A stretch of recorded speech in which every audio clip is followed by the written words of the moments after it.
It is the NFL No Coast Bias podcast. I'm Farzin Vasugian. Robert Zglinski is here with me. So here with us on the podcast. Thank you for downloading and listening to the podcast here. Going to recap conference championship weekend. Two games kind of went interestingly. As far as favorites go, some people surprised by this. One very close game. The other a complete blowout. And listen, I mean, when it comes to the playoffs, especially conference title games and the Super Bowl, I'll even throw this in there. We normally don't expect blowouts, but sometimes they happen, and they happen unexpectedly, and it's always going to be a surprise to us because these teams got to this point for a reason. But nonetheless, we will recap those two games. One, as I mentioned, came down to the wire, and the other one ended right before the final seconds of the game. We'll also touch on the biggest story that happened in sports outside of the NFL and compare it to the NFL and what would happen if something like this happened in the league. Also look at the 2016 Pro Football Hall of Fame and a couple of news stories that came out with a couple of players that will be playing in the Super Bowl, or at least might be playing for one of them in the Super Bowl in 13 or less than 13 days. But guys, let's start off with the Broncos and the Patriots, the first playoff game that took place this past weekend to kick off conference championship weekend. And right from the get-go, you saw the Patriots, they couldn't do anything on their first drive, so the Broncos scoring on their first drive. When the Patriots tried to come away with an equalizer, Gostkowski, he missed the PAT from earlier. That forced the Patriots to go for two near the end of the game. And knowing what we know now, the Patriots could have kicked 3 field goals and have won, but Belichick probably didn't think he would have had 3 drives, 3 opportunities to be able to do it against a Broncos team, especially when I know Peyton Manning has been great this year, but listen, you never know. He could come back to his old form any second and just come away with a nice drive to put the final nail in the coffin and end New England's season. But no, instead New England had plenty of chances, and all they got was just 1 touchdown late in the game. Couldn't get the 2-point conversion there to tie it, and did not get the onside recovery. So the Broncos able to survive 20-18 in this one. And gosh, look, Tom Brady, man, he did not get a lot of help in this football game from his offensive line. Got hit, I believe it was 20 times, maybe even more than that. I know that's not a significant stat that you see on NFL and ESPN, but those statistics right there, the people who keep track of the props to them, because they probably had to tally it quite a lot, and I think that was the biggest difference maker in the Patriots not being able to come away with more points, because we know the Patriots are far more capable than that. Nate, I'm sure you'd agree with that. Yeah, just from the start, from Belichick from electing to receive from all the way down, just a weird game overall. Patriots offensive line, like you said, was just awful. I think that was the most hits ever allowed on a quarterback. I don't know, like ever or just like in a certain time span. But just overall for the game, Brady, like you said, had no help at all. He did all he could. He still threw for over 300 yards. Granted, he threw the ball 50-plus times. The running game, he was the leading rusher off of that one run he had. I'm sure if you counted all the times he was sacked, they probably would have had negative rushing yards. But just the Broncos' defense is scary.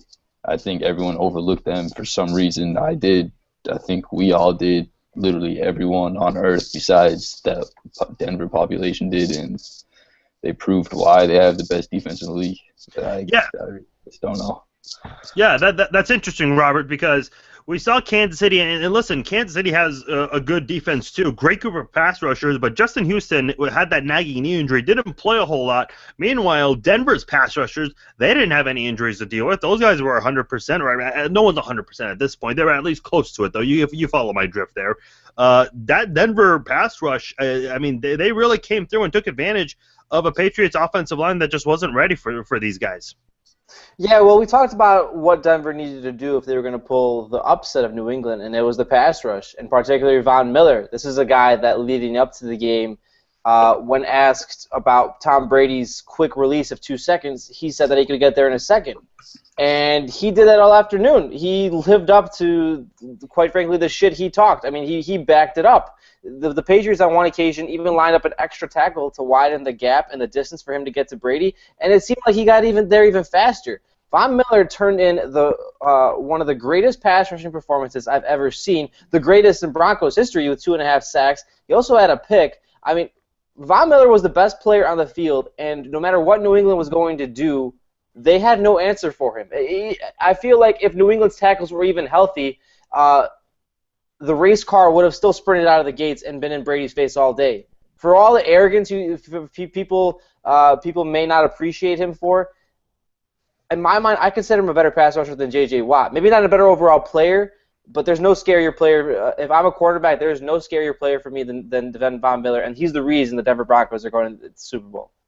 Yeah, I remember when he was drafted in 2011, a lot of people compared him to Derek Thomas, who was one of the more prominent pass rushers in the 90s, and he was really playing even better than he was when he was with Kansas City. In looking at Kansas City, when the Patriots played against them, Tom Brady, he had a release time of 2.19 seconds per average on a pass. Obviously, you don't want to let guys like Tamba Hali and Justin Houston, when he could play, get to you, but it kind of surprised me that he didn't have a similar game against Denver. Again, I understand that Kansas City had some injuries there, so they didn't have all of their pass rushers ready to go in full capacity, while Denver did. But still, the way that New England tried to adjust for Kansas City's defense, that pass rush, they came away with some of those quick passes because they know that's how you beat an elite pass rush. Nate, were you surprised you didn't see more of those quick, maybe short slant routes? Because, listen, that's how you beat an elite pass rush. If you try to go for the deep pass, that's going to give you plenty of time to develop a good quality pass rush. If you go for the quick pass, Von Miller and DeMarcus Ware, Shane Ray, those guys have no chance. I think they tried to do it a little. It's just they couldn't get anything going. They tried sticking to the run game a lot for some reason to start off, but they just couldn't run the ball, and the Broncos knew that, so they would end up rushing 3 guys, having 8 guys back, playing like a little zone. I think they would have like the 4 guys up top and 4 in the back or whatever they did. And then that just basically shut down the whole field. The only person on the Patriots that can get open was Gronkowski. Everyone else was locked down across the field, and that's the whole Patriots game plan. It was just shut down. You know, it's interesting. You mentioned Gronkowski, especially near the end when he scored that touchdown there. Also had that big pass on 4th and 10 from the 50-yard line. Chris Harris was going up against Gronkowski, who in my opinion is the best cornerback in the NFL. But I was surprised that they matched him up against Gronk, and I think even so, even being the best cornerback that he is, I think he was still a little bit surprised maybe and even unprepared for some of the things Gronk was able to do, more so in the 4th quarter and on that last drive there. And listen, I get that all those players on the field are exhausted, especially that Denver defense, because they were on the field for so long, having to stop those long drives that resulted in no points. But even then, I was a little surprised with how Chris Harris did against Gronkowski in this football game. But as far as Brady versus Peyton goes, this might be the very last time. NFL Films just came out with exclusive audio of Peyton going up to Belichick and said, "Hey, this might be my last rodeo." So it's very likely this is the final Brady versus Manning rivalry. It's a non-divisional rivalry, and still, even so, this to me has been the best rivalry than any divisional rivalry in the NFL. I can only imagine what this would have been like had these two been in the same division, whether it's the AFC South, the East, or the West. It's been really fun to see. And I was in 5th grade. I was getting ready to graduate elementary school when these two first played each other, and here I am just a couple of years out of college. I think growing up as a kid, watching football, I mean, this is the thing that I'll remember quite a lot, Brady versus Manning. So many memorable matchups, and I don't know if you can really convince me that there's a better head-to-head quarterback duo in the NFL. Robert, can you think of one that maybe could compare to this? Maybe in the 90s, Steve Young and Brett Favre, but no, otherwise I can't. I mean, it's a different era too. I mean, these two came along right as the passing era came along, right as the offense has started to explode, and sophisticate more. They've been the face of this league for a long time. We're never going to have two generational pass rushers, or at least for a long time, like we did at the same time with Brady and Manning. They defined the league. They were the faces of the league. I'm not going to say I'm sad. I'm sad that this rivalry is in any way over, because while I do appreciate the games we've seen, and I do appreciate the big matchups we've seen, as a purely football fan, I would like to see some new blood in the AFC. That's just a different point to make. I'm not one of those fans that hates the Patriots and Broncos because they're in the big games every year, or the Colts in that, for that matter. But for now, it's been fun to see over the past 15 years. It's these are the games. All I want to say is that these have been the games every year you circle on the schedule, whether they've been scheduled for Sunday Night Football, whether in the playoffs. These are the games everybody has wanted to watch every year. The marquee signature game that the NFL makes sure to single out. That these two on whatever teams they are meet every single time. That speaks volumes to me. Yeah, and they played 17 times since 2001, almost playing every single year. They didn't play every single season, but almost did. And I think that's what made it even more exciting, to be able to see these guys go at it so much despite not being in the same division.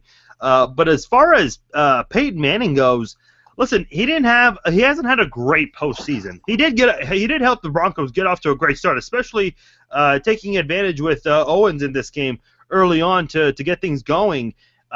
Listen, I'll say it right now. Give credit to Peyton Manning. Before the season, Manning thought Denver would have a hard time making the playoffs and that Manning would be a liability to this football team. Yes, he did have a bad finish in the postseason last year against the Colts and didn't do very well in the regular season this year and almost cost Denver a lot of games despite starting 6-0, 7-0, 8-0. I don't remember exactly where the winning undefeated streak snapped.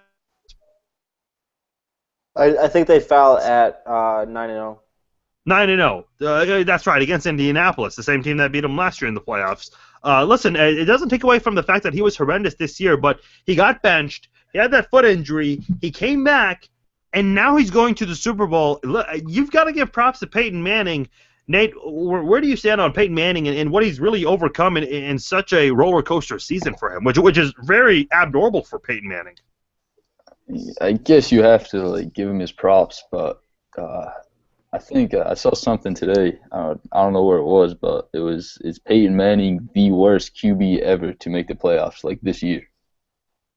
Just based on his stats alone, I think it was on ESPN. They threw around Trent Dilfer. He had 12 touchdowns and 11 interceptions the year the Ravens made it. Rex Grossman, I don't remember what his stats were, but I think he was average, we'll say. And then Peyton Manning has 7 touchdowns, 8 touchdowns, and 19 picks or something. So based off of his stats alone, I guess you can say he is the worst, but for what he's overcome, I guess with the injuries, all that, he's one of the greatest quarterbacks of all time. I'll give him his props, even though he beat the Patriots. What about you, Robert? Yeah, I think, like Nate said, he's not exactly the best quarterback to now play in the Super Bowl. I mean, I would put him in the same class as Trent Dilfer and Rex Grossman in terms of what they're going to be able to do for their teams on that big stage. Rex Grossman still pours salt in my wounds.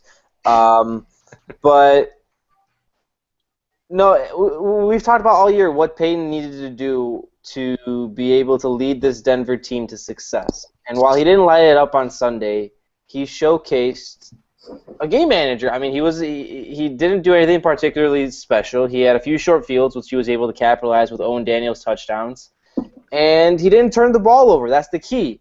I mean, whatever success that he has going forward and what is likely his last game, I don't think I'm being premature saying that. As long as he doesn't turn the ball over, as long as he manages the game, picks the right plays, which for the most part he did against New England, even if the offense was a little shut down in the second half, we've seen the transformation that he's been able to make. I'm not sure if we thought that he was necessarily capable of transitioning away from the guy who threw 50 touchdowns to what he is now, and I think we should give credit for him that. We should give credit to him for that.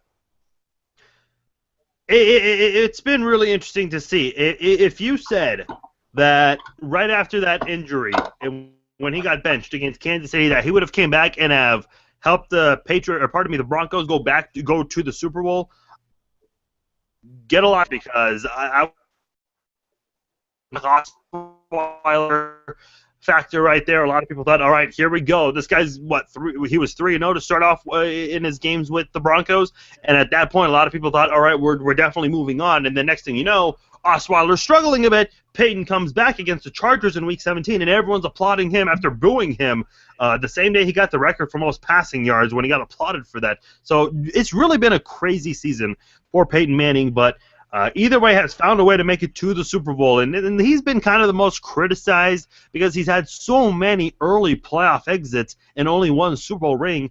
I think at the end of the day, regardless what happens in the Super Bowl in less than a couple of weeks, I think Tom Brady is going to be the better quarterback, but because the guys have played each other so much and obviously being in the same era, he's compared to Tom Brady the most because those are the two most dominant quarterbacks, and obviously you're gonna give props to the guy. Look, even his brother, who has gone through a lot of adversity in his career, he has more rings than him, and people compare Eli to Peyton because they're brothers.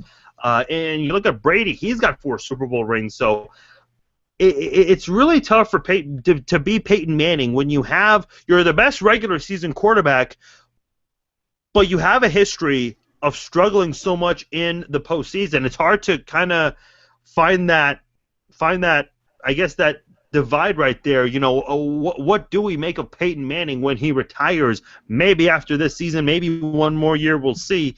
But it's good to see Peyton Manning back in the Super Bowl, getting a chance to get at least another chance to have multiple rings. He had that opportunity a couple of years ago, did not go his way at all against the Seattle Seahawks. He'll have one more shot against a team that blew out the Arizona Cardinals. The Panthers got off to a 31-0 start against the Seahawks, the team that we just mentioned that did play the Broncos a couple of years ago. Got off to a 17-0 start, not a 31-0 start, but still, you'll take a 17-0 start in a football game, especially in the playoffs, in a game to go to the Super Bowl. From start to finish, though, even when the Cardinals tried to show some life, the Panthers had complete control from start to finish in this football game. Me personally, I mean, a lot of us, I think, were surprised by this because we all did pick the Cardinals. Carson Palmer, he committed 6 turnovers in this football game, and kind of going to with Peyton Manning's roller coaster season, Carson Palmer's had a roller coaster career with everything he went through with Cincinnati, not being able to ever win a playoff game, going to can't remember the Oakland Raiders and having a forgettable career there, and then coming to Arizona, having that torn ACL very early on in the season, and now finally getting his chance to go to the Super Bowl in the game that his most important game of his career. 6 turnovers, 4 interceptions, 2 fumbles. Carolina's defense really had complete control in this game, Robert. Yeah, they absolutely did. You're talking about Carson Palmer. He didn't have a great game against Green Bay either. Quite frankly, Green Bay didn't capitalize on the opportunities he was giving away. I feel bad for the guy, but he didn't have the best postseason performance. So looking for the Cardinals, looking forward, they still have one of the most talented rosters in the league, and they'll probably be back here next year. But they do have to wonder about what Palmer's going to do once they get in the postseason. Now to the team at hand, the Panthers. Yes, we did all pick the Cardinals, and I think that was. But I don't think it was necessarily shocking that the Panthers came out on top. We just underestimated the team that was 15-1, that has now effectively blown out the Seahawks, even if those Seahawks had a second half rally. This is a team that went up over 30 points up on Green Bay, who was better than we thought with the way they played against the Cardinals. The Panthers have come up against all the big dogs. I've been seeing this sentiment recently, actually, that they came out of nowhere, that they're this out-of-nowhere team a la the Royals or the Warriors that just became really good all of a sudden. All the players that you're seeing on the current Panthers roster are the same players from the roster they had 2 years ago when they went 12-4, had the second seed in the league. The only difference now is that Josh Norman's a shutdown corner and Cam Newton's the best quarterback in the NFL. And as far as in the NFC, no one's seen the Panthers coming, is the fact that the Green Bay took a step back, Seattle took a step back, Arizona stayed in the same place, but they still had Carson Palmer played pretty bad in the postseason, and there was no one really. And Dallas was decimated by injuries. So to not see Carolina coming may have been a mistake on our own parts because they just stepped into a void with largely the same really talented team that they've had for the past 3 or 4 seasons. along with the ascension of Newton. 49-15 may have been coming much more expected than we thought. Go ahead, Nate. Yeah, like I've basically written off the Panthers every game. I keep saying their wide receivers won't keep it up. Ted Ginn will have a huge drop here and there. Corey Brown. Josh Brown's a kicker. Corey Brown will just fade back to reality. I always said Greg Olson's good, but they just keep proving me wrong. Their offense is still one of the more dominant ones in the league, obviously, right now. Left in the playoffs, probably much better than the Broncos. What they do best is they jump on you early, and then they just play defense. Their defense causes turnover. They made Carson Palmer throw the ball so many times. He was throwing it up to double coverage left and right. At that point, when you have that secondary, just that defense in general, it's going to cause problems. So that's what I think they're going to just do in the next round, Super Bowl. Just cause problems on defense, get to Manning early, get a huge lead, whether it be 14, 17 points, 21 points, or whatever, then just basically have to play defense, go into that like prevent whatever, because they're going to have to throw the ball around. I want to go back to something you mentioned, Robert, because you talked about how some people have said that this Panthers team kind of came out of nowhere. Listen, they won 12 games a couple of years ago. Yes, they've had a couple of 7-win seasons. They were 7-8-1 last year. They weren't healthy last year. They weren't healthy last year. That's the thing. Yeah. And listen, they went up against a Cardinals team last year that was not healthy either. But listen, you don't apologize for that. You still take advantage. So they won a playoff game last year. They were a 12-win team a couple of years ago and had a first-round bye. And I don't remember what their winning streak. I think it was an 11-game winning streak to go into the postseason. The Panthers, I mean, they're purely dominated on both sides of the football throughout the season. You're seeing guys who, and Nate, you mentioned a couple of these guys like Corey Brown and a guy like Ted Ginn Jr., who so much was expected of him, especially with his speed, wasn't able to do it in his NFL career, and now he's rejuvenated his this season with the Panthers.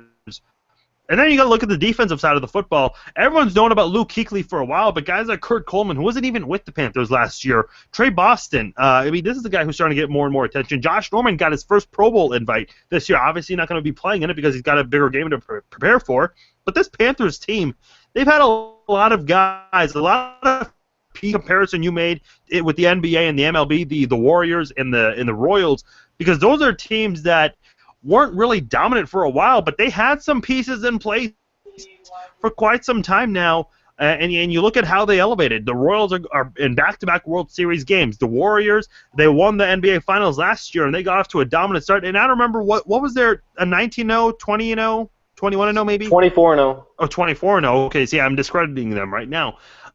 You'll soon learn. In Kansas City, we don't follow the NBA too much, but you're starting to see these teams. Not only are they a fish out of water team, they're able to find a way to continue that success. They're not a one-year wonder team. They're not a fluke. I think so many people called the Panthers a fluke. You don't fluke your way to 15-1. You could have the easiest schedule in the world.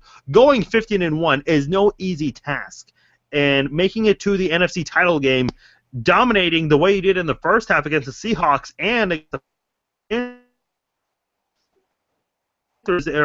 Cardinals in this game. You don't think that. This Panthers team, for as much disrespect as they have received all year long, they have squashed all of their critics, and they could lose this game in a blowout to the Broncos. They still proved a lot of people wrong, because you do not get to the Super Bowl by accident. It goes without saying. I mean, they're the best team in the league. We disrespected them. We still have to mention that again. And Cam Newton, you're talking about all these obscure guys. There's probably been no one better in the league this year than Newton in elevating the players like Ted Ginn and Corey Brown.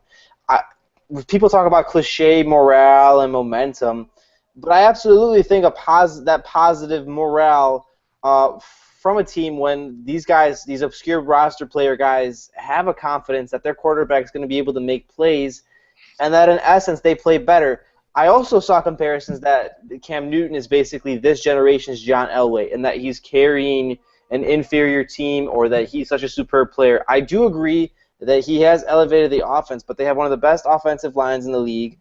They're overcoming all expectations, as we've been talking about. And I really think the overall story should be centering around him and how, in my opinion, he's become the best player in the league. I haven't seen any player do this, do the elite play that he has had with the offensive supporting cast around him than any other quarterback in recent memory. To me, this is better than Brady's 50 or Peyton's 52, 53, what Cam Newton did this season. One final note on the Panthers before we move on. Linebacker Thomas Davis broke his arm in this game less than 10 hours after beating the Cardinals. Well, first of all, right after the game, Thomas Davis had talked about the injury and said, there's no way he's missing the Super Bowl. And I get it. Look, you've had a great season, and you're about to play the biggest game of your life. As a kid, you've dreamed of this moment. He had surgery less than 10 hours after the game.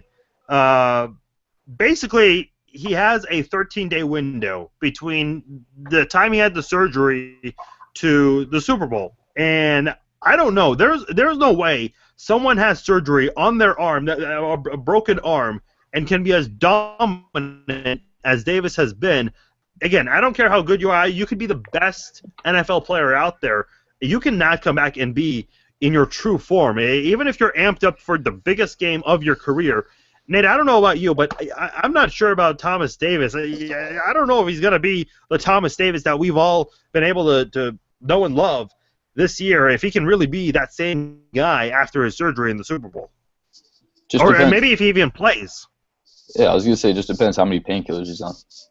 Toradol is a hell of a drug, Farzine. I mean, we're not going to shy away from that, are we? If he's going to take the Vicodin route, maybe go some synthetic marijuana. That's been in the news in the NFL recently. I don't know, but that's what it's all going to come down to. There's zero way he plays. There's zero way he plays. He is absolutely playing. Are you kidding me? This is the same guy that in the middle of a play tackling Marshawn Lynch this year in Seattle, he dislocated his thumb, fully out after going up against the lineman trying to block him. Mid-play, pops it back in, and then goes and tackles Marshawn Lynch, one of the most physical and toughest running backs in the league. He's going to play. He's going to play with the club. He's going to play with the Jack Lambert-style club. He's going to get in the backfield, and Peyton Manning might regret that he played with the club. A dislocated thumb and a broken arm. Okay, the dislocated thumb, when you check the replay, you can Google it. It's coming out all the way in here, and in mid-play with other 250, 300-pound men flying around him, pops it back in, and then goes and gets Marshawn Lynch. No, I'm just saying. One of the best guys in the league to tackle. I mean, he's going to play. That tells me he's going to play. I don't care if that's a hot take. He's going to play. I just think a dislocated thumb from a broken arm, you can't really compare the two injuries. Well, you can put the club around it. Football players play with the club. He can absolutely play with it. He's not going to miss the Super Bowl for a broken arm. If Jason Pierre-Paul played this year, I guess anyone could play. See, regardless there you of go. what circumstance. You can play with one hand. You can play with the one arm. Same thing. Same difference. And in my opinion, playing with one hand is probably worse than playing with one arm. Great point, Parsi. To back Nate up, though, I think a finger injury or a thumb injury, that's a little different. Tamba Hali, and again, I know this because I cover the Chiefs closely, Tamba Hali had an injury on his, I think it was a broken thumb. He had surgery on that, missed, I think he was active for a game but didn't play. He came back the following week, got more playing time, and had he had a big wrap around it, whereas with an arm, it is a bit of a different story. Yeah, and at linebacker, it's not like he's a down lineman where he just all has to do is get inside. Linebacker, you have to move around, maybe pick off a pass, tackle in the open field. Taking away an arm to grab on, that's the toughest thing in the world for a linebacker. Didn't Ray Lewis wear a J.J. Watt style cast when he played in the Super Bowl 3 years ago? Thomas Davis is going to do it. Ray Lewis has done a lot of things. Yeah, Ray Lewis has done a lot of things. Deer antler spray is one of them. I'm sure that was a cover. But that's how he heals. That's a fact. No, but you guys are going to regret it when Thomas Davis is Super Bowl MVP. I'm just telling you that. Oh, that is a hot take right there. We'll see what happens with Thomas Davis. Again, it is tough though. I mean, emotionally, you don't ever want to miss this game. You don't want to let an injury like that set you back. But at the same time, you got to look out for your health too. And I'm sure the Panthers will do what's best. There are team doctors there for a reason, so they'll definitely keep a close eye on that as they move along. Again, it's a 2-week, just a little bit less than a couple hours fewer than a 2-week span right there. So we'll see what happens with Thomas Davis. But guys, the biggest news that happened in sports last week, the Cleveland Cavaliers fired head coach David Blatt, and he had the best record in the Eastern Conference. Listen, I'll admit I don't follow the NBA that closely, but still, I mean, I'm familiar with the more dominant teams, and to see the Cleveland Cavaliers of all teams, I was listening to Sirius XM, and they talked about how LeBron, he kind of had a say in this a little bit. I don't know. Well, I guess some of the top-notch players, like a Kobe Bryant, a LeBron James, a Peyton Manning, their input seems to be important these days for coaches, whereas other players might not have the same weight when they offer their opinion. But Nate, I can see a pair of Cleveland Cavaliers jerseys behind you there. Take me through this. There it is, right there. There it is.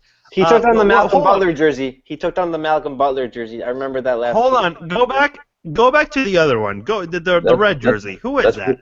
That's Wiggins. Andrew Wiggins. That's an Andrew Wiggins Cavs jersey.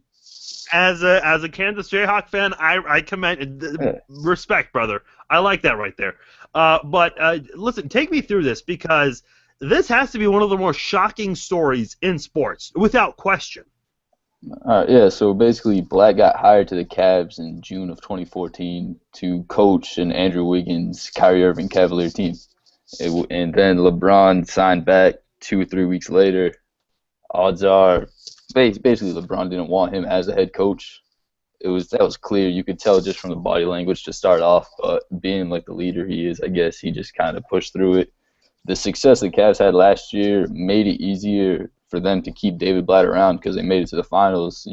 Even when they were injured, so it's like, all right, maybe there is something here.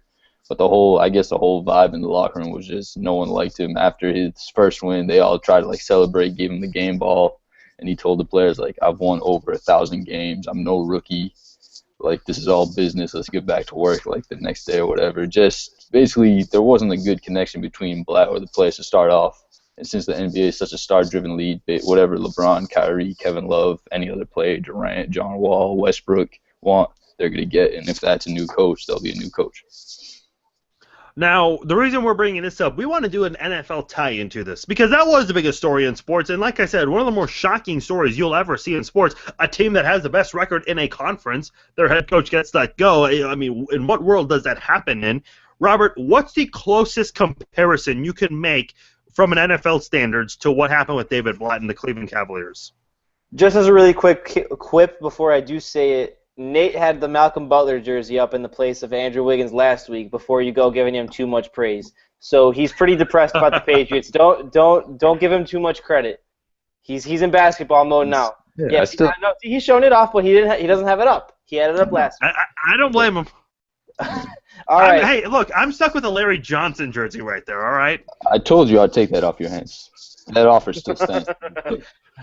Anyway, in my opinion, the closest comparison to the David Blatt firing is Marty Schottenheimer. When the Chargers fired Martin Schottenheimer after a 14-2 season after losing to the Patriots in the divisional round in 2006. This is one of the best coaches in NFL history, a legendary coach. He had his faults, Marty Ball, for all intents and purposes, where his teams would be really conservative, trying to protect leads. But the record and his overall coaching record speaks for itself. I think he's third or fourth in all-time in wins, and he just produced cultures. And the Chargers let him go after a 14-2 season. Well, here's the thing, though. The key word you said was after a 14-2 season. That David Blatt hiring happened during, and I think in terms of recency, Lovie Smith got let go after what was a solid season for the Tampa Bay Buccaneers, and I know he went through something similar in Chicago as well a couple of years ago. Look at John Fox. Speaking of the Chicago Bears, look at John Fox just a year ago with the Denver Broncos. He won a division every single year with the Broncos, and after Tim Tebow was replaced by Peyton Manning, the Broncos had a number one, or a bye week, I should say. They didn't have the number one seed every single year, but they had a bye week every single year with Peyton Manning, and he was let go. And at one point, listen, I understand. Peyton Manning even made Jim Caldwell look good, and we all know our resident favorite offensive coordinator, Jim Bob Cooter, did help him out this year. But as far as as far as Peyton Manning goes, listen, he can make any head coach look good, as I said with Jim Caldwell. But still, to fire John Fox for the way Denver had played so dominantly the past couple of seasons, I think that's about the closest comparison we can make. We've never seen a Bill Belichick kind of coach get fired during a season.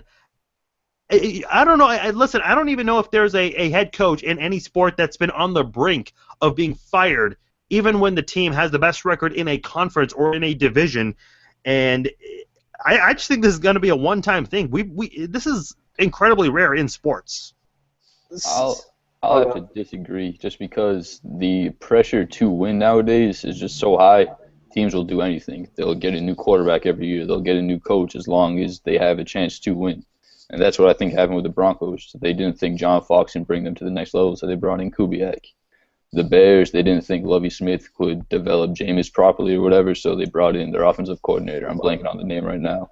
And for the Cavs, they didn't think David Blatt was the right fit. The NBA is a little different because it's not as big as a team. It's more of, if you have 2 of the 3 best players in the league, odds are you're going to be successful. In the NFL, it's more of a team effort. So the coach really has more say. There's more strategy to it. That's why you see like a Belichick staying around, because he's one of the greatest minds in the history of the game. But that's just how I look at it. I think more and more coaches, if they're winning a lot of regular season games but aren't having success in the playoffs, they will get fired and then try and find something else to go in. See, but that's the thing. The Cavaliers are an independent situation because they do have the second best player in the league in LeBron James. They do have a talented supporting cast for him. It's just that they didn't think that Blatt was the guy that would be the ones to lead them over the top to beat the Warriors, for all intents and purposes. The NFL is different, and I think that's the flawed thing. That's a great point that Nate brings up. The teams, while they're not doing it mid-season, they're still firing these guys while they're developing teams after the fact, while they're still going through the process, while they're still building up the talent pool, and you're basically cutting the cord before it's ready to be cut. Before it would be where teams would be allowed, or coaches would be allowed to mature their teams and turn into Super Bowl contenders and such. I know there's sometimes the thing that coaches will have 2 or 3 years to produce a winning season, playoff season. It takes a long time. It takes a long time to build a franchise into respectability, and impatience in the NFL is. We'll never see someone get fired mid-season. But even like the guy like you mentioned, or either I mentioned Martin Schottenheimer and you mentioned. Oh, sorry, I'm blanking. Who did you mention? Sorry, Farzine. Well, I mentioned John Fox. John Yes. Fox, Lovie Smith. Yeah, you mentioned John Fox, Lovie Smith. Like that's the farthest we're gonna get, and even that for me is too soon.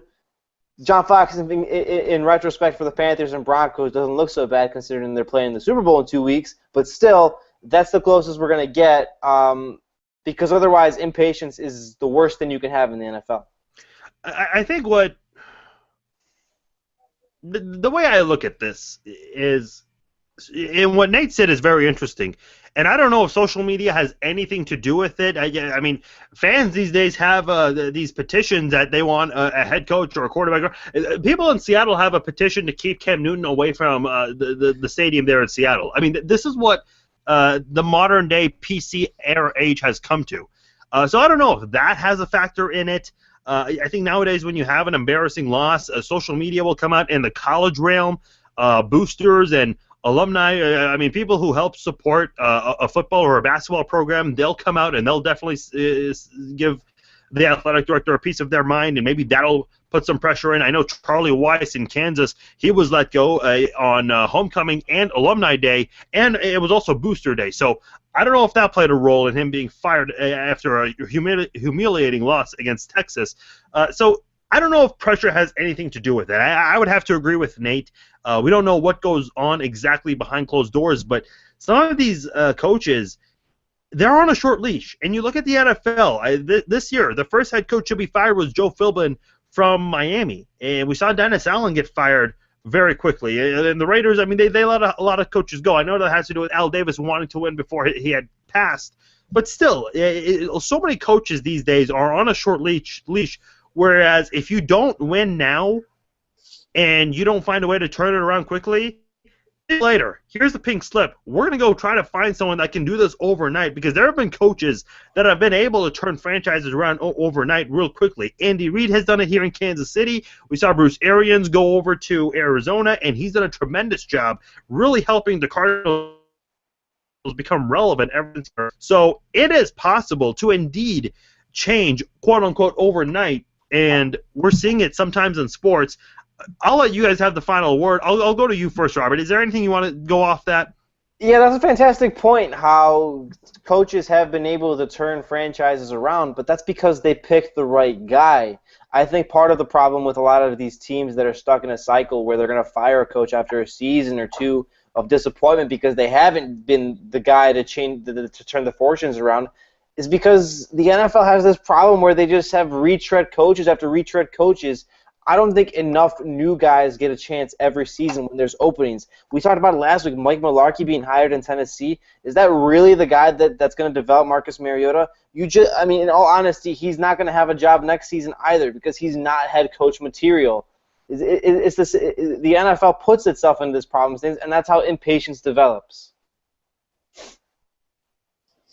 Yeah, I agree. I was going to say, like, the talent pool for coaches, too, is most likely pretty low because more of, like, the high-caliber coaches like a Belichick, Tom Coughlin, even John Fox for a little while, they were never moving around. They were always on the same team. And now, like, you have all, like, the little no-name coaches moving left and right, trying to find the right fit, and then they just don't find the right fit. They go back to the coordinator, a new coordinator steps up, and it's just a continuous cycle until one of those coordinators actually works. Pro Football Hall of Fame. And by the way, one of my biggest pet peeves, so many media outlets call this the NFL Hall of Fame. And if you're in the media, you've got to get this right. It's the Pro Football Hall of Fame. And looking at the list here that we have in front of us, there are some of the modern era finalists and then a couple of the long-term guys who have been eligible for a while. I think some locks here, and again, a lot of this can be due to recency, as we remember some of these guys better than others. A guy like Brett Favre, he's got to be a lock. He's won a championship. He's had so much success in places he's gone with the Green Bay Packers, the New York Jets. Depends. Early on, yes, in that 1 year in 2008, but with the Vikings, had easily, statistically, the best season of his career and almost got back to a Super Bowl with the Vikings, and it would have been impressive to see him do it with two different teams going to the Super Bowl, that is. Offensive linemen, they are really hard to judge, but I think if there's one offensive lineman that you've got to give their props here, Orlando Pace. I think he's also a lock to get in for sure. Terrell Owens, I think I'm kind of on the fence about this one. Robert, I don't know if you'll agree with this. Terrell Owens, he's been on so many different teams. Looking at the list here, he's been on 1, 2, 3, 4, 5 different teams in his career. Has never been able to come away with a ring of his own. Has played in a Super Bowl before, but it's just wherever he's gone. Listen, the personal drama, that's not a factor for a Pro Football Hall of Fame.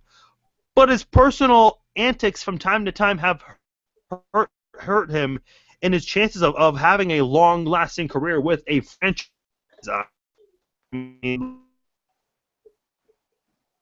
didn't hear that last part you cut. Oh, sorry. I just said he was with the 49ers from 1996 to 2003. He has not been able to have been with a team that long ever in his career. Where do you stand on Terrell Owens? Do you think he gets in? It's tough for me to say because, as you said, he moved around so many teams. I disagree. I think that's part of the personal enigma. I mean, that's part of the reason why he moved around all those teams.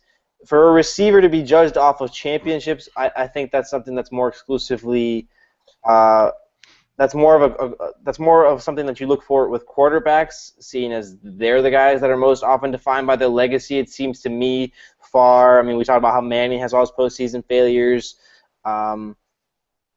But in my mind, I mean, Terrell Owens should get in. I would certainly vote him into this class. This is one of the most talented receivers ever, work ethic and talent-wise. He's third or fourth in most relevant statistics like receptions, yards, touchdowns. Everywhere he went, even while he did move around everywhere, even with the Bengals and the Bills, he was a game changer. He wasn't a prototypical number one receiver. He had tremendous longevity. I mean, he played over 14 seasons at a really high level. Terrell Owens, in my mind, should be a first ballot Hall of Famer. Let me just clarify one thing. If we say that we don't think a player is a Hall of Famer, we're just saying that based off this class. This ballot, yes. This ballot, yes. Yeah, for sure. Okay. I just want to make that clear because all of these guys are worthy of the Hall of Fame. They all deserve it. That's why they are finalists here. It's just not everyone can go in at once. And I do want to say one quick thing. I won't go too long on this. So many NFL fans get frustrated if a player that plays for their team that they are a fan of, if that player doesn't get in, he gets robbed. No one's getting robbed here.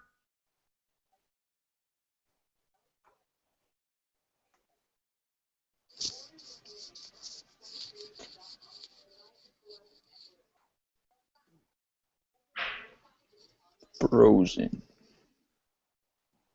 But didn't have a very long career in the NFL. So I think that may derail his chances a little bit getting in this ballot this year, but he's going to get in eventually. So I just wanted to point that out there. I think fans get a little too fed up if someone from their team does not get in.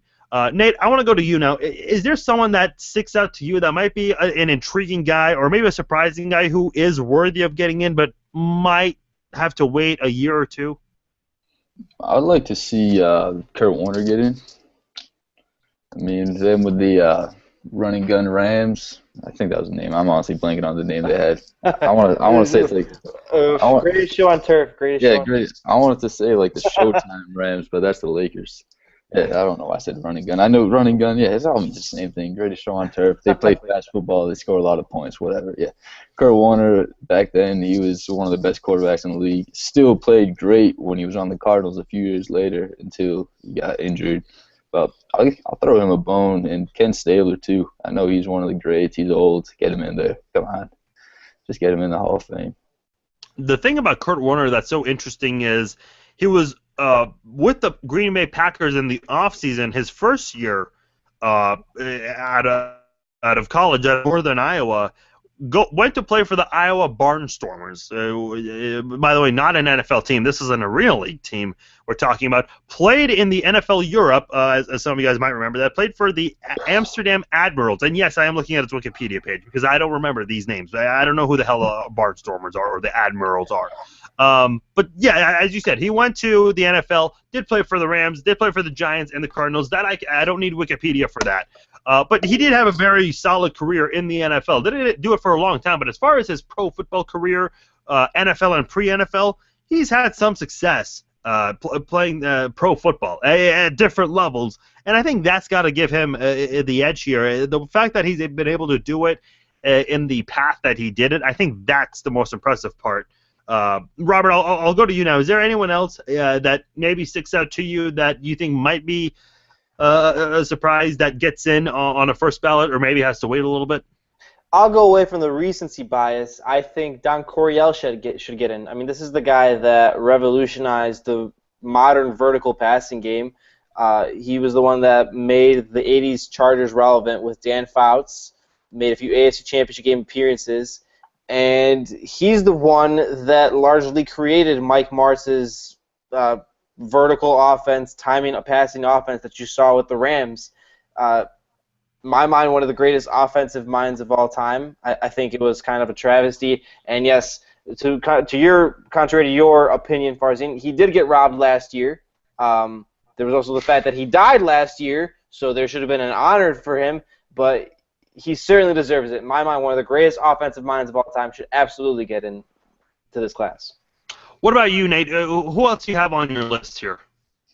Well, I had T.O. I'd love to have the T.O. show in the Hall of Fame. Get your popcorn ready. He's one of the greats of all time. No matter what he did off the field, whether it's crunches in his driveway crying about Tony Romo, you can't deny that he's a top wide receiver. Donovan McNabb.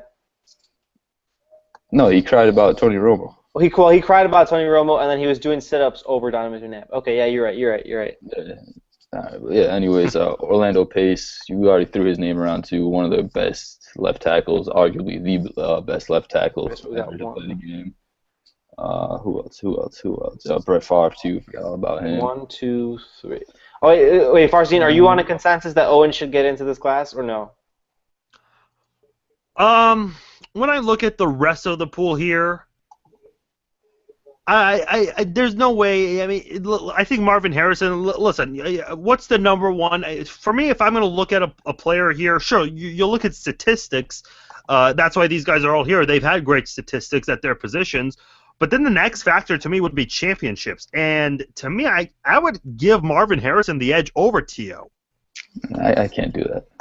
Okay, so either way, we have 4 candidates locked down. So there's still 4 or 5. No, wait. So hold on. We have Farr. We have Pace. We have. Would you guys agree with me on Coryell or no? Yeah. Yeah, okay, I'll agree with you on that. Okay, Coryell 3. Let's have a vote on Warner. You guys are you in or out on Warner on this class? I would say yes. Yeah, I'm going with Warner. 4. Okay, we'll interchange Owens or Harrison. So we still need 3 more people, guys. I mean, up these finalists. I've really been a big fan of Alan Flenica. He played for the Pittsburgh Steelers for a long time, played for a couple other teams, the Jets and the Cardinals, before retiring. I think he was really one of the top-notch guards in the NFL. I think he was up there with Will Shields and a couple other guys. This is a guy who I definitely liked watching during his time in the NFL.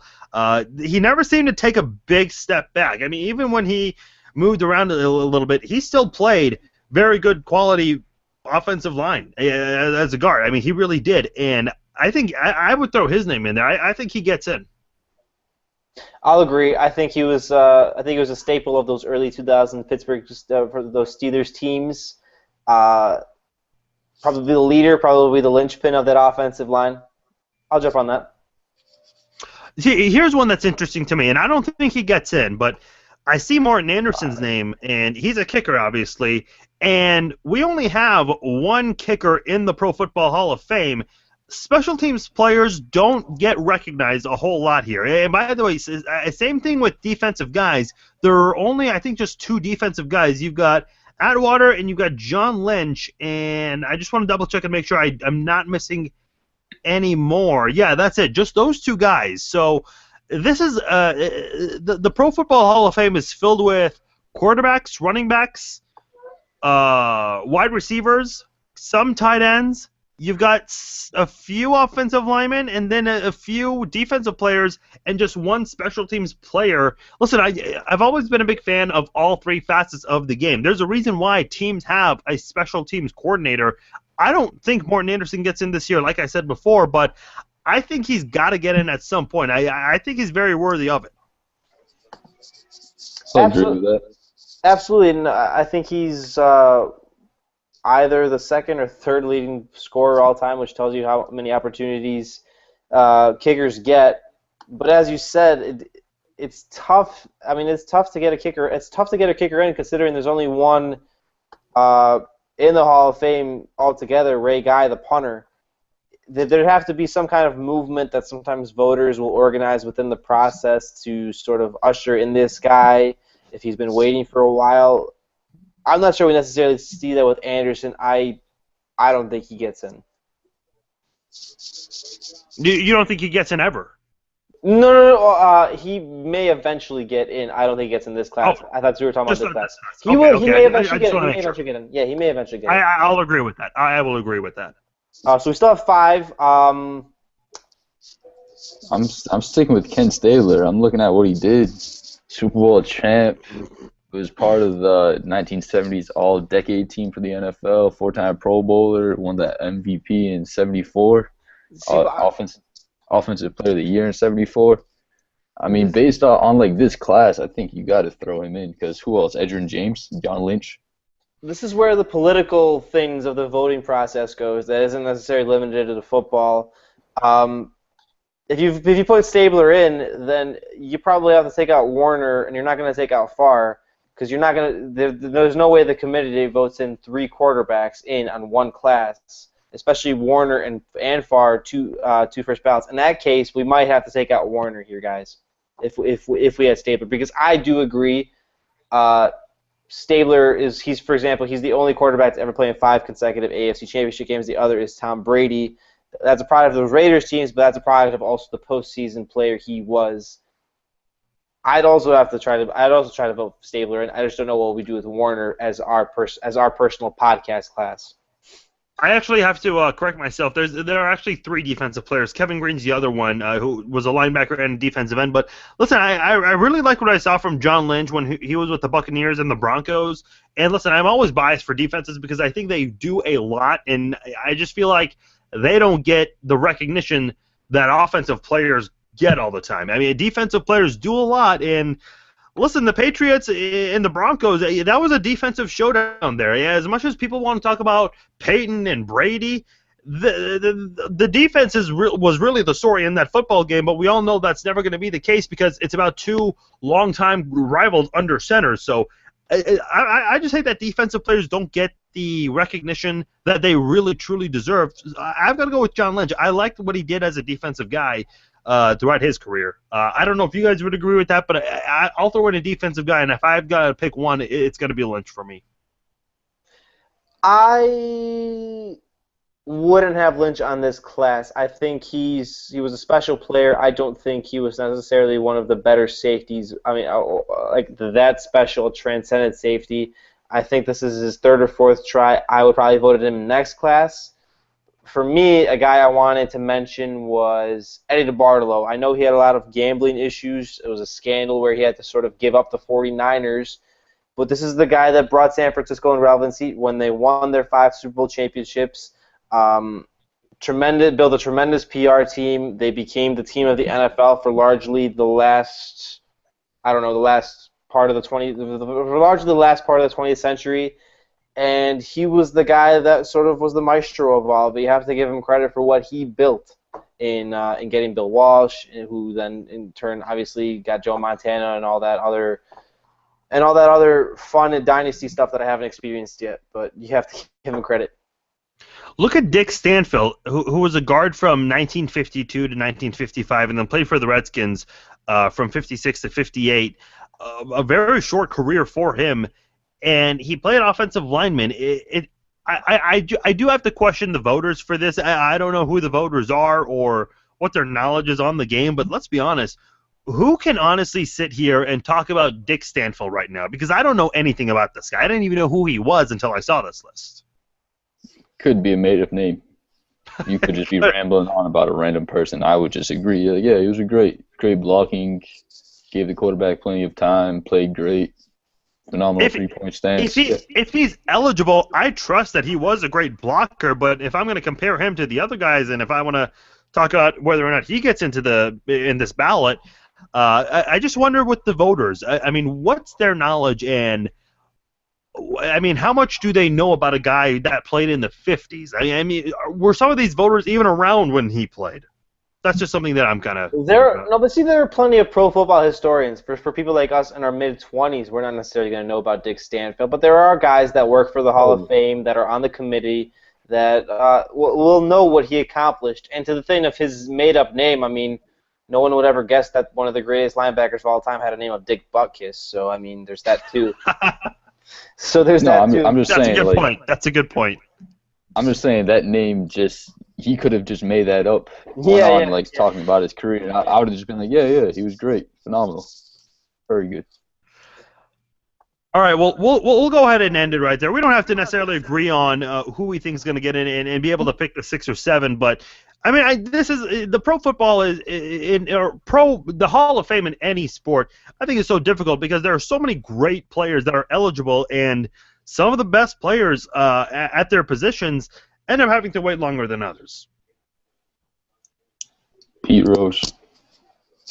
There you go, Pete Rose. Any final? Barry Bonds. I was going to say any final words from you, Robert, but I think you just made your case. No, hold on. In all seriousness, you mentioned it's the Pro Football Hall of Fame. You have to give credit to guys for their entire careers. Kurt Warner, in my mind, I really want to make a case for him. I think he should get in this class. I'm afraid he won't because Brett Favre is also in the same class, and that voters will discount him because he had a career that had a little gap in it. But if Warren Moon can get in the Hall of Fame based off of half of a career that was based in the CFL, there's no reason Kurt Warner shouldn't be in for leading 2 different teams to the Super Bowl. He has a championship. He has a regular season MVP. He has a Super Bowl MVP.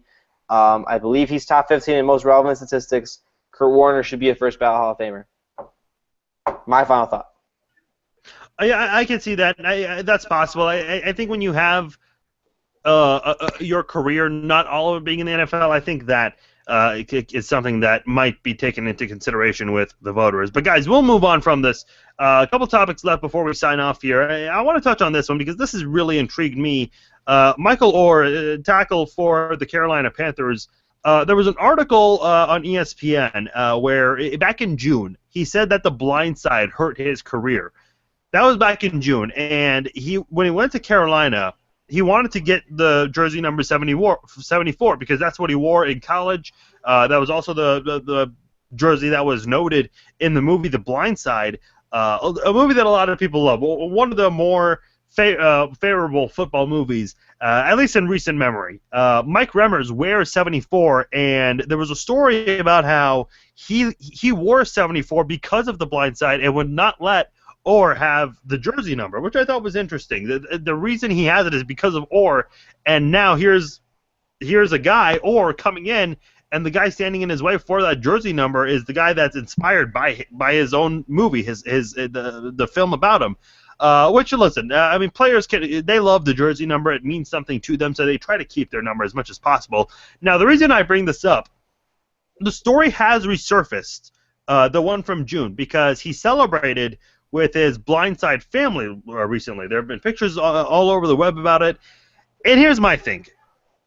Apparently, his career, despite making $24.5 million, more than $24.5 million, since he won a Super Bowl, by the time he made that comment, he's on his way to a second Super Bowl. At the worst, he's going to be 1-1 in the Super Bowl. At best, he'll have 2 rings. I don't understand how this movie hurt his career or hurt him in any way. If anything, I guess it added more popularity and more people got behind a guy like Michael Orr. Nate, can you make any sense of this? I think what it was is the way they portrayed him in the movie. It was something about how he either started off playing football, how he basically didn't understand the game itself, or wasn't angry enough or whatever. Which I can understand. Hollywood, they're going to do anything, make it more dramatic, get more views, have more people talking about it, whatever. It's that's just what they do. But for the whole, he was less successful from it, that I can't understand because I've never had a movie made about me. So, I don't know. No, I think, on a serious note, I think it's part of the expectations then. I think people saw that movie, they thought he was a superstar tackle, and he was a high first-round pick.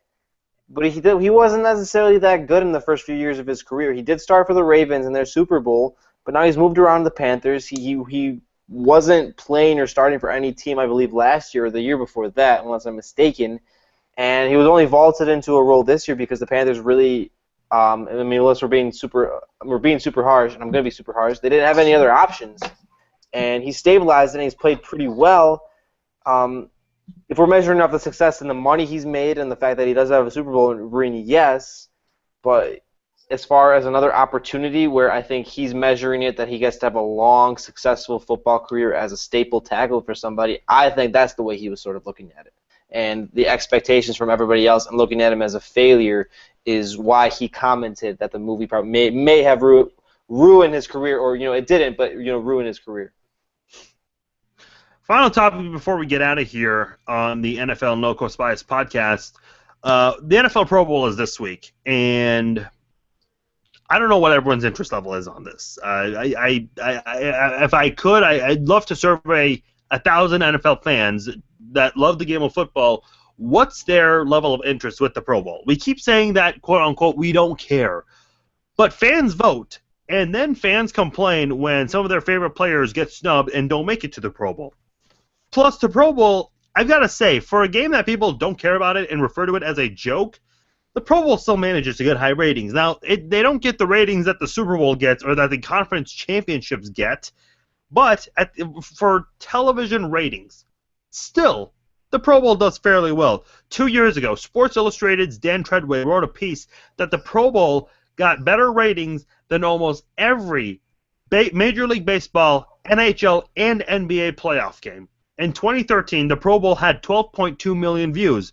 Or pardon me, that's 2013, 12.2 million views. 2014, 11.7 million, and last year, 8.7 million views. So that has been going significantly down. However, 8.7 million views, that's still a good amount just for a televised broadcast event on television. And I don't know what channel it's been on every single year. I don't know what it's on this year. I'll probably figure it out right before it starts. But as far as the Pro Bowl goes, again, it's gone down significantly with the ratings. There are some events that happen at the same time as the Pro Bowl. I know the WWE Royal Rumble, which is one of the more popular wrestling events. They try to do it a week before the Super Bowl. They try not to interfere with the conference championships games. That did not happen this year. That happened at the same time as the NFC title game. I don't know what else is going on with TV this weekend that interferes with the Pro Bowl. But guys, the Pro Bowl, I mean, there a lot of. Here's the thing with television, because nobody wants to interfere with the NFL, and the only television program that was able to knock down the NFL in ratings, it was The Walking Dead about 14 or 15 months ago. Other than that, no one's been able to go toe to toe with the NFL when it comes to ratings. And I've got to say, the thing with TV shows, a lot of TV shows, they wait to release new episodes on if their TV show is on a Sunday, they wait until after the Super Bowl, which is obviously the smart move because you don't want to interfere with the Super Bowl or the conference championship games. But the Pro Bowl doesn't have a lot of competition, so the Pro Bowl manages to get several million views, which I think is good just for a television broadcast. And we're not expecting Super Bowl kind of ratings for this kind of a game. Regardless, the NFL still sells. For a game that's labeled as a joke or that people don't care about, I think there's still some interest. Maybe some people want to see their favorite players one last time before the season's over. I don't know exactly what the story might be, but at the end of the day, the NFL sells to me. Yeah, but go ahead, Nate. Go ahead. I was just going to say, that's really all it is. People want to still watch football. Like, for me, I lost interest in the Pro Bowl, which they got rid of all the skills competitions like 7 years ago. Those were my favorite part about it. I would wake up every Saturday, turn on whatever channel was on, I think ESPN, and just watch Michael Vick race cornerbacks or whatever, the 40-yard dash. That was the most interesting. The actual Pro Bowl itself, there's no really big hits. No player wants to get hurt. No player really tries besides like the wide receivers, who just want to make those Odell-esque one-handed catches. But people on Sundays, after they're done with everything, just want to sit back, relax, watch football. If that means watching not even the best of the best, because like the whole Patriots, every Patriot that was elected in the Pro Bowl is gone. More and more players, just they either don't want to go to Hawaii and play or just don't want to play in general. They're just dropping out for little injuries that they have. So it's definitely lost its appeal. But like I said, at the end of the day, people just want to watch football. I think the relevance of the game, though, I mean, as far as what place it holds, Nate just mentioned, the players don't really care, and to me, and they're not really risky injury, and to me, if one of my favorite players got injured, or if a league superstar got injured in the Pro Bowl, I mean, I'd be pretty mad. I'd be pretty ticked off at the fact that they got injured in a meaningless game in a glorified skills 7-on-7 competition. In my mind, I know this has been a topic that's been discussed in the past. They really shouldn't have it either, because you have those players dropping out because they don't want to go to Hawaii when they can just go anytime they want. They're just starting their off season. There's no real incentive for them to go there. You saw this week with all these, or you saw today, and then in recent weeks with all these players dropping out. 5 of the 6 quarterbacks selected for the Pro Bowl dropped out. There's no incentive for them to go. In my mind, there should be more of a skills competition of sorts, as Nate said. Bring that back, or maybe even turn it into a Rising Stars thing, where you can still have a final All-Pro nod, Pro Bowl nod of who made it, but the only guys who go are like first, second, or third-year players, like those kinds of star players. Yeah, and I know Major League Baseball does something similar where they have the futures game, and the NBA we've seen rookies against second-year players or some sort of futures kind of game. So I wish the NFL did something similar, but listen, I think for NFL players, I think they do somewhat care about this. Sure, it's a free trip to Hawaii, and then after that, you get either $20 some thousand dollars or $50 some thousand dollars, depending on whether or not you win or lose. So it can get a little competitive if the score is pretty close, because there's at least a $20,000 gap right there. But as far in as much as they make, sure, that $20,000. I mean, I think any NFL player would want to add that to their bank. But as far as the NFL players go, what they do, I mean, they take their kids there, they take their families there. It's an opportunity to play alongside maybe someone who they were teammates with in college, or maybe another player that they have a lot of respect for that they've never played on the same team with in a real game. And it's also a laid-back kind of football game. As you said, it's a glorified scrimmage. It's nothing. I mean, the coaches don't yell at the players if they allow a sack or if they allow an easy touchdown for a wide receiver to get. So I think it's more of a very relaxed kind of football game, which I think these players can appreciate after all they go through since the late July with training camp, how grueling and taxing an NFL season is. So I think that's really what it is for these players. It's an environment where they can just chill out and just have fun, whereas in real games, there's a lot more intensity to it, and the Pro Bowl is not really about intensity. I think another thing too, with the whole format they have now, they have like Michael Irvin and Deion Sanders. I think those are the two captains this year, or whatever. They switch it up, but they have them just draft from the whole NFL. So you have players on the same team going up against each other. That's just a team's worst nightmare. Like I think last year it might have been someone on the Bengals. I want to say maybe Jeremy Hill and Ray Maluga. I'll just throw them two out for example. They were going up against each other, and Maluga tackled Hill. And that's something you don't want to see as like a fan point of view, because if Maluga ends up like breaking his arm, tearing an ACL, whatever, or same thing to Hill, that's team on team violence. You don't want that in the Pro Bowl. I would just love to just have a glorified NFL combine for a week. Well, actually, all those players, that'd be awesome. You mentioned teammate to teammate. Derek Johnson completely laid out Jamal Charles a couple years ago. That's who it was. I was thinking, I knew it was some team in the NFC, not NFC, AFC. I'm just all messed up. That's just how bad I hate the Pro Bowl. But yeah, it was Derek Johnson and Jamal Charles. I mean, I was shocked to see a lot of people in the Chiefs fans were just shocked to see that because people thought that, hey, look, you're going to go easy on your own teammate. When it was really the exact opposite in that moment. For the most part, though, the teammate to teammate thing. I mean, look, the defensive players go soft. There are all these strict rules where the linebackers can't be on the line of scrimmage or be too far back with the safeties. But listen, the other thing I'll throw out there is that the Pro Bowl, I believe, is back in Hawaii this year.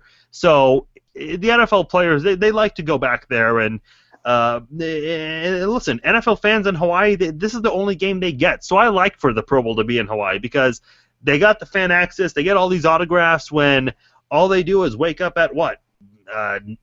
8 a.m., 9 a.m. to see football games, and this is their one and only football game they get to see in person. And I got to say, Robert, you mentioned injuries. Justin Houston didn't play last year because he was seeking a new contract, and he ended up getting a $101 million deal. So you've got to consider players that don't have a contract right now. And I mean, those players, if they get injured, their value goes down in free agency too.